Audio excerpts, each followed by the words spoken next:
नमस्कार, heart of Bharat देख रहे हैं आप। मैं हूं दिवाकर विक्रम सिंह। डोनाल्ड ट्रंप भारत को झुकाने का भरपूर प्रयास कर रहे हैं और भारत भरपूर अंदाज में डोनाल्ड ट्रंप और उनके एडमिनिस्ट्रेशन को जवाब दे रहा है कि भारत वही करेगा जो चाहेगा। भारत रूस से भी तेल खरीदेगा, सस्ते दामों पे खरीदेगा। अमेरिका से तेल खरीद रहा था, खरीदेगा और सस्ते दामों पर दे। अगर अमेरिका देगा तो भारत उसे पैसा दे करके खरीदेगा, क्योंकि उसके लिए नेशनल इंटरेस्ट फर्स्ट। साथ ही साथ सैद्धांतिक पक्ष अगर कहा जाए तो रूस ने भारत के साथ हमेशा से दोस्ती निभाई है, इसलिए सैद्धांतिक पक्ष के हिसाब से भारत रूस का साथ देगा। ये उसकी स्वतंत्र विदेश नीति है।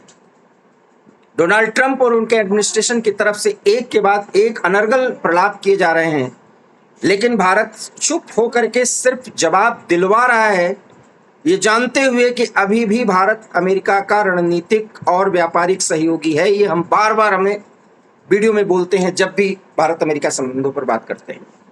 लेकिन पानी सर के ऊपर जा रहा है, इसलिए जवाब का अंदाज भी ज्यादा सख्त हो रहा है भारत का। विदेश मंत्री एस जयशंकर की तरफ से बातें जो आ रही हैं, ये तो एक बात है, लेकिन इंडियन आर्मी ने एक पोस्ट किया है जिसमें अमेरिका को 1971 के वॉर की याद दिलाई है। क्या है ये पूरा मामला और आर्मी ने ये सारे समाचार को पोस्ट क्यों किया है?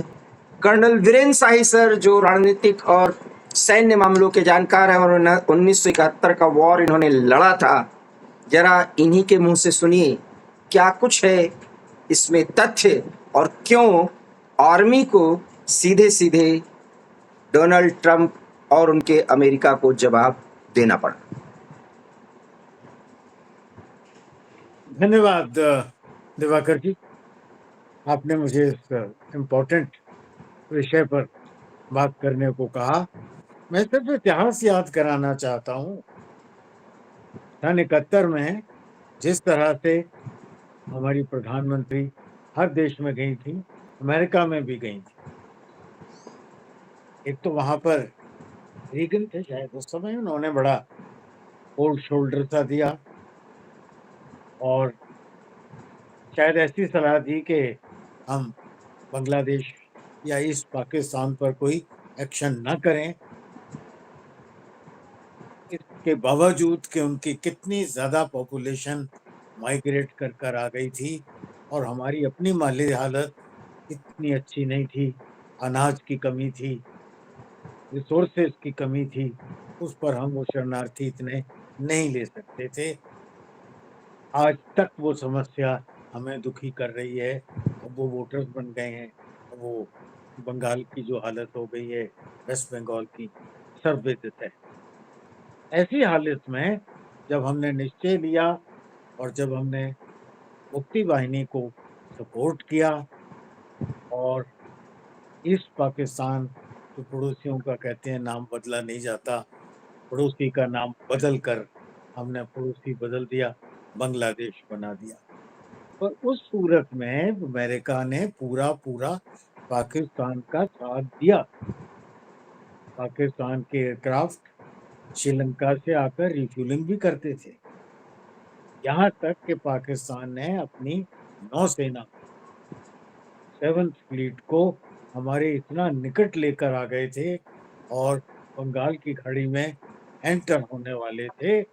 उस समय रशिया ने, उस समय के United USSR, United Soviet Republic ने हमारा साथ दिया और जैसे ही 7th फ्लीट बंगाल की खाड़ी हिंद महासागर में एंटर हुआ, रशियन न्यूक्लियर सबमरीन्स बाहर निकलकर सरफेस पर आई और अपने झंडों के साथ आई। और जब 7th फ्लीट ने देखा कि वो घिरे हुए हैं इन सबमरीन से, तो उन्होंने फटाफट वहां से विड्रॉ करने का फैसला किया। अगर ये रशियन सबमरीन्स उस समय खदेड़ ना देती 7th फ्लीट को, तो 7th फ्लीट शायद ईस्ट पाकिस्तान की तरफ से हमारे ऊपर आक्रमण करता और इतिहास अलग हो जाता। ऐसे समय में रशिया ने हमारा साथ दिया। अब वो कहते हैं हम रशिया से तेल ना लें, हालांकि तेल लेना वो यूक्रेन को फाइनेंस करने की वाली बात नहीं है। बिल्कुल। हम वो जहां से सस्ता मिलता है वहां से लेंगे, हमारा अधिकार है ये। ईरान से लेते थे तो इन्होंने ईरान पे सैंक्शन लगा दिया। सर एक तो सवाल इस हमने पे बनता है, जो कि बहुत इंटरेस्टिंग बात है। उस समय आप किस पोस्ट पर थे सर, बताना चाहेंगे? मैं मेजर था उस टाइम फौज में, जी। और बैटल ऑफ ललियाली भी मैं हिस्सा लिया था।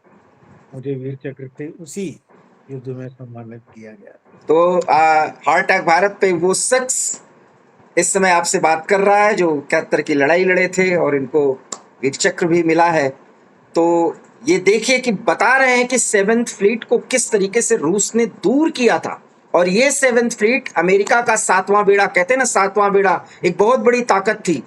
और वो जी, बंगाल की खाड़ी में एंटर कर चुके थे, लेकिन रूस के कारण उनको दूर जाना पड़ा। सर ये एक सवाल बनता है, ये लास्ट सवाल है कि पाकिस्तान को क्यों मदद देने आए अमेरिका?